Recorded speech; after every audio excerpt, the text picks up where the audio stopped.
ஓம் ஸ்ரீராம ராம ராமேதி ரமே ராமே மனோரமே சகசிரநாம தத்துல்யம் ஸ்ரீராம நாம வராணனே. உலகம் யாவையும் தாமுழா வாக்கலும் நிலைபெறுத்தலும் நீக்கலும் நீங்களா அழகிலா விளையாட்டுடையார் அவர் தலைவர் அன்னவர் சரண் நாங்களே.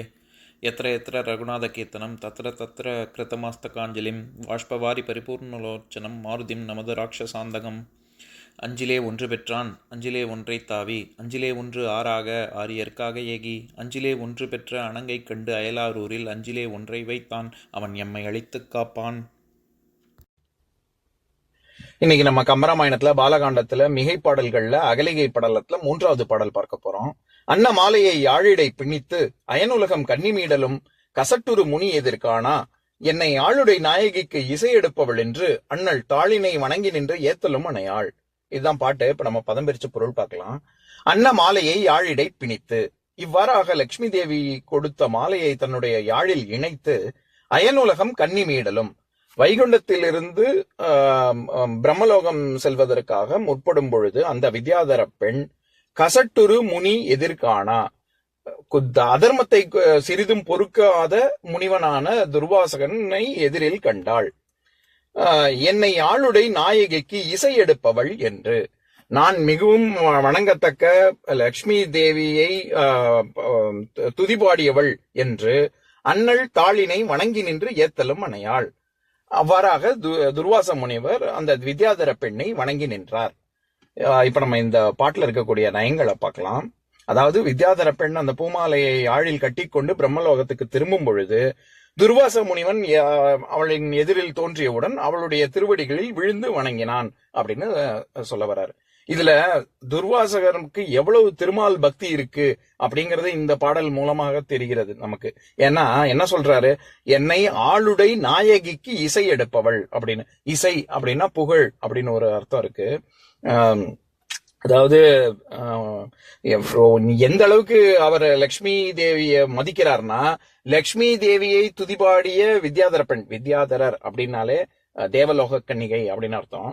அப்படி தேவலோக கன்னிகையாக இருக்கிற ஒரு தாசனுக்கு தாசனாக இருப்பது அப்படின்னு சொல்லுவாங்கல்ல. எப்பவுமே அதாவது பகவானோட பக்தனுக்கு, பகவானை பிரார்த்திக்கும் பக்தனுக்கு அடிப்பொடியாக இருப்பது அது இன்னும் விசேஷம், அது இன்னும் பெருமாள் விரும்புவாரு அப்படின்னு நம்ம நிறைய இடங்கள்ல சொல்லுவாங்கல்ல. அந்த மாதிரி துர்வாசகர் இந்த தேவலோக கன்னிகையே வணங்கி நின்றார் அப்படின்னு சொல்ல வராங்க. இந்த துர்வாச முனிவர் எப்பேற்பட்டவர் அப்படின்னா, கசட்டுரு முனி அப்படின்னு தானே இங்க இந்த பாடல்ல வருது. அந்த இடத்துல கசடு அப்படிங்கிற சொல் தான் வல்லெழுத்து மிகுந்து கசட்டு அப்படின்னு இருக்கு.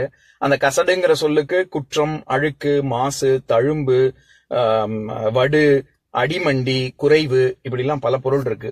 இந்த இடத்துல குற்றம் அப்படிங்கிற பொருள்ல தான் வந்திருக்கு. அதாவது நம்ம திருக்குறள்ல 391வது குறள், அதாவது கல்விங்கிற அதிகாரத்துல முதல் குறள், கற்க கசடர கற்பவை கற்றபின் நிற்க அதற்கு தக அப்படிங்கிற குறள்ல எப்படி படிக்கணும் அப்படின்னா, கசடர கற்க, அந்த இடத்துல கசடு அப்படின்னா குற்றம் குறை இல்லாமல் நாம் படிக்க வேண்டும். ஏன்னா நம்ம படிக்கிறது ஒரு இப்ப திராவிட கொள்கை இருக்கிற புஸ்தகத்தை எடுத்து வச்சுட்டு அது உண்மைக்கு புறம்பா இருக்கக்கூடிய செய்தி, அது எல்லாத்தையும் படிச்சு என்ன பிரயோஜனம்? அதனால எதை படிக்கணுமோ அதை படிச்சு அதுல இருந்து எதை கிரகிச்சுக்கணுமோ அந்த உண்மை தன்மையை மட்டும் தானே நம்ம கிரகிச்சுக்கணும். அப்படித்தான் படிக்கணும். அப்படிங்கிற இடத்துல கசடர கற்க அப்படின்னு வருது இல்ல, அந்த இடத்துல கசடுங்கிறது எப்படி குற்றம் அப்படிங்கிற பொருள்ல வருதோ அந்த மாதிரி இங்க கசட்டுரு முனி அப்படின்னு சொல்றாரு. இப்ப நம்ம பொதுவாவே நம்ம ஐம்புலன்களையும் கட்டுப்படுத்தக்கூடியவர்கள் தான் முனிவர்கள். அப்படி இருக்கும் பொழுது துர்வாச முனிவருக்கு சட்டுன்னு கோபம் வருது, அது முனிவருக்கான லட்சணமே இல்லையே அப்படின்னு கேட்டா நம்ம அப்படி புரிஞ்சுக்க கூடாது. இந்த இடத்துல அவருக்கு வரக்கூடிய கோபம் க்ஷண நேர கோபம் தான். அப்படியுமே அந்த க்ஷண நேர கோபமே ஏன் வருதுன்னா, அதர்மத்தை பார்த்துக்கிட்டு இருக்கும் பொழுது அதை அமைதி காக்கணும் அப்படிங்கிறது ஒரு இது லட்சணம் கிடையாது. முனிவர்கள் எங்க அதர்மம் நடக்குதோ அங்க அவங்க நிஜமாகவே அவங்க சாபம் கொடுத்தே தீரணும். சாபம் கொடுக்கலன்னா அவங்களுக்கு பாவம் சேரும். அப்படிப்பட்ட ஒரு விஷயம் தான். அதனால இந்த இடத்துல கசட்டுரு முனி அப்படின்னா அதர்மத்தை பொறுத்து கொள்ள முடியாத தன்மை கொண்ட முனிவனான துர்வாசன் அப்படின்னு. துர்வாசகருக்கே அவர் என்ன மாதிரியான ஒரு வரம் பெற்றவர்னா, அவருக்கு சபிக்க அவருடைய தபோ வலிமை இன்னும் கொஞ்சம் கூடிக்கிட்டே போகும். அப்பேற்பட்ட விசேஷ வரம் பெற்றவர். அதனாலதான் இங்க சொல்லும் பொழுது சாதாரண முனி இல்ல, கசட்டுரு முனி அப்படின்னு சொல்றாங்க. அதே மாதிரி கசட்டூர் முனி எதிர் காணா அப்படின்னு வர்ற இடத்துல கண்டு அப்படின்னு தான் பொருள் கொள்ளணும். அது செய்யா எனும் வாய்ப்பாட்டு வினையச்சம். நம்ம சூடாமணி அப்படிங்கிற உதாரணம், சூடும் மணி தான் சூடாமணி, அந்த மாதிரி இது வந்து கண்டு அப்படின்னு தான் பொருள் கொள்ளணும்.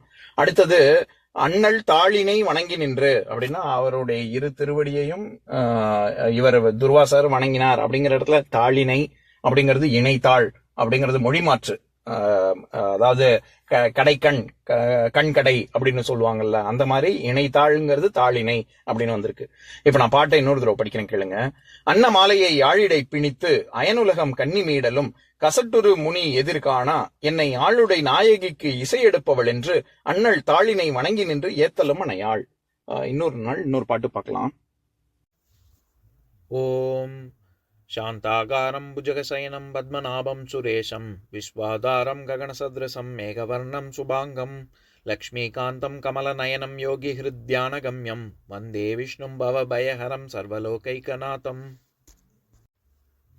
உம்பரோடு இம்பர்காரும் உலகம் ஓர் ஏழும் ஏழும் எம்பெருமான் என்று ஏத்தி இறைஞ்சி நின்று ஏவல் செய்ய தம்பியரோடும் தானும் தருமமும் தரணி காத்தான் அம்பரத்து அனந்தர் நீங்கி அயோத்தியில் வந்த வள்ளல். ஓம் பூர்ணமதః பூர்ணமிதம் பூர்ணாத் பூர்ணமுதஸ்யதே பூர்ணஸ்ய பூர்ணமாதாய பூர்ணமேவாவசிஷ்யதே. ஓம் சாந்தி சாந்தி சாந்திः. ஓம் சர்வேஷாம் ஸ்வஸ்திர்பவது சர்வேஷாம் சாந்திர்பவது சர்வேஷாம் பூர்ணம் பவது சர்வேஷாம் மங்களம் பவது. ஓம் சாந்தி சாந்தி சாந்திः. ஓம் சர்வே பவந்து சுகினः सर्वे सन्तु निरामयाः सर्वे भद्राणि पश्यन्तु मा कश्चित् दुःखभाग् भवेत्. ओम शांति शांति शांति.